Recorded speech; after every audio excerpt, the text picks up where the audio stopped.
ഹ്രീം കർണപിശാചി കർണേ കഥയസ്വാ. എന്ത്? എന്റെ വശ്യപ്രയോഗം കുമാരനിൽ ഫലിച്ചില്ലെന്നോ? അനീതിയെ എതിർക്കേണ്ടെന്നാണ് അമ്മ പറയുന്നത്. കുമാരൻ സ്ഥാനമേറ്റ് 2 കൊല്ലമാണ് കഴിഞ്ഞത്. 2 വാവുബലി അടിയന്തരങ്ങൾ നടന്നു. വറപ്പൊടി നിവേദ്യവും ഗരുഡപൂജയും നടത്തിയതല്ലാതെ അന്നദാനമോ സപ്താഹമോ പിതൃപൂജയോ അവൻ നടത്തിയില്ല. കൊട്ടാര വസ്തുവിലെ ആദായം ഒരു ശാഖക്കാർക്ക് സമ്പാദിക്കാനുള്ളതല്ല.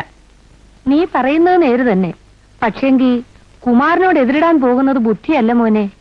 നാട്ടുകാരെല്ലാം അവന്റെ ഭാഗത്തെ നിൽക്കൂ. എന്തായാലും നാളെ കൊട്ടാരത്തിൽ പ്രവേശിച്ച് നാളികരം വെട്ടിക്കാൻ ഞാൻ നിശ്ചയിച്ചു. അളിയന്മാരെന്തു പറയുന്നു? എന്റെ കൂടെ വരാൻ ഭയമുണ്ടോ? തെങ്ങേ കയറാൻ ഈ കരയിലുള്ള ഒരു തണ്ടാനും വരുമെന്ന് തോന്നുന്നില്ല. അളിയന്മാരുടെ ദേശങ്ങളിൽ നിന്ന് ആളെ കൊണ്ടുവരുതോ?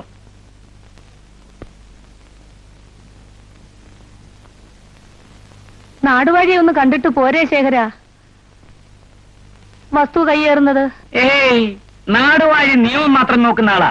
ഭാഗപത്രപ്രകാരം കൊട്ടാരവും വസ്തുക്കളും മാന്ത്രികന്റെ അവകാശത്തിലപ്പെടുക. കൃഷ്ണപ്പരുന്ത് കുമാരന്റെ വിളിപ്പുറത്താ. എനിക്ക് ആകെ ഭയമാകുന്നു. ഗരുഡ ഭഗവാന് കാണിക്കയുമായേ ഞങ്ങൾ കൊട്ടാരത്തിലേക്ക് ചെല്ലൂ. നാളെ സന്ധ്യയ്ക്ക് ഒരു വിശേഷാൽ പൂജയും നടത്താം. നാളത്തെ പൂജയ്ക്ക് പുതുമനത്തന്ത്രി തന്നെ ആകട്ടെ. അങ്ങുന്നേ ശേഖരൻ അമ്മ അങ്ങുന്ന് നാളെ കൊട്ടാരത്തിൽ നാളികേരം ഇടിച്ച് വസ്തു കൈവശാക്കാൻ പോണെന്ന് കേട്ടു. പുതുമന തിരുമേനിയെ കൊണ്ട് ഒരു പൂജയും നടത്തുകയാണത്രേ. ഒരുത്തനും കൊട്ടാരത്തിൽ കയറില്ല. തീർച്ചയായും വഴക്കും വക്കാളും ഒന്നും വേണ്ട കുമാര. കൊട്ടാര വസ്തുവിന്റെ ആദായം വടക്കേതുകാരെടുത്തോട്ടെ. തറവാട്ട് മന്ത്രിയൻ തോറ്റു കൊടുക്കണമെന്നാണ് അമ്മ പറയുന്നത്. പ്രതിഫലം വാങ്ങാതെ ജനങ്ങളെ സേവിക്കാൻ വേണ്ടിയാ മാന്ത്രിയന്റെ കൊട്ടാര വസ്തുക്കൾ മാറ്റിവെച്ചിട്ടുള്ളത്. പുതുമന തന്ത്രിയെ കൊണ്ട് അവിടെ പൂജ നടത്തും പോലും. മോനെ, പുതുമനത്തന്ത്രി പേരെടുത്ത താന്ത്രികനാ. നിന്റെ അമ്മാവനും അദ്ദേഹത്തെ ബഹുമാനമായിരുന്നു. അദ്ദേഹവുമായി നീ പിണങ്ങല്ലേ? അമ്മ അതേ ചൊല്ലി വിഷമിക്കണ്ട. തന്ത്രി അദ്ദേഹം പൂജയ്ക്ക് വരില്ല. അങ്ങുന്നേ, ഈ പുതുമന തന്ത്രി അത്രയ്ക്ക് വലിയ ദിവ്യനാണ്.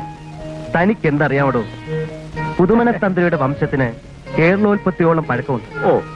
സദ്ദേവതകളെ സേവിപ്പാനും ദുർദേവതകളെ അകറ്റാനും വേണ്ടി പരശുരാമൻ നിയമിച്ചവരിൽ പ്രധാനികളാ കാളക്കാട്, കാട്ടുമാടം, കല്ലൂർ, ചേന്നാസ് തുടങ്ങി പുതുമന വരെ ഉള്ളവർ.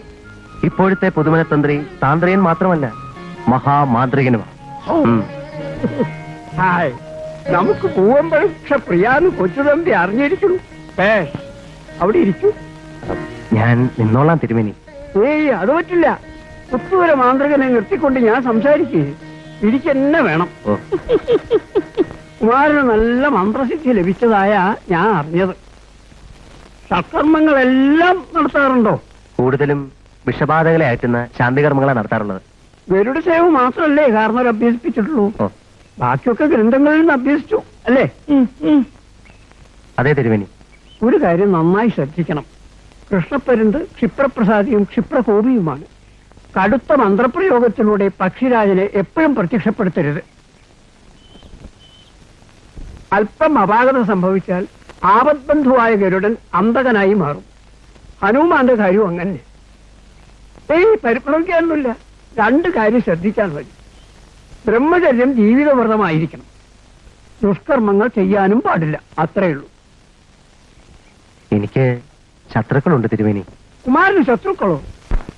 കളീക്കിലെ ശേഖരൻ എന്റെ അധീനതയിലുള്ള തറവാട്ട് കൊട്ടാരം കയ്യേറാൻ തുടങ്ങുന്നു.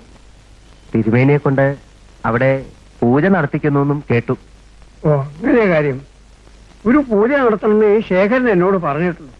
നിശ്ചയിച്ച പൂജ മുടക്കാൻ പാടില്ല. ഒരു കാര്യം ചെയ്യാം. കുമാരൻ എന്റെ പരികർമ്മയെ അങ്ങോട്ട് കൂടിക്കോളൂ. എന്താ, സന്തോഷമായില്ലേ? തിരുമേനി, ഭുവനേശ്വരി അനുഗ്രഹിക്കട്ടെ.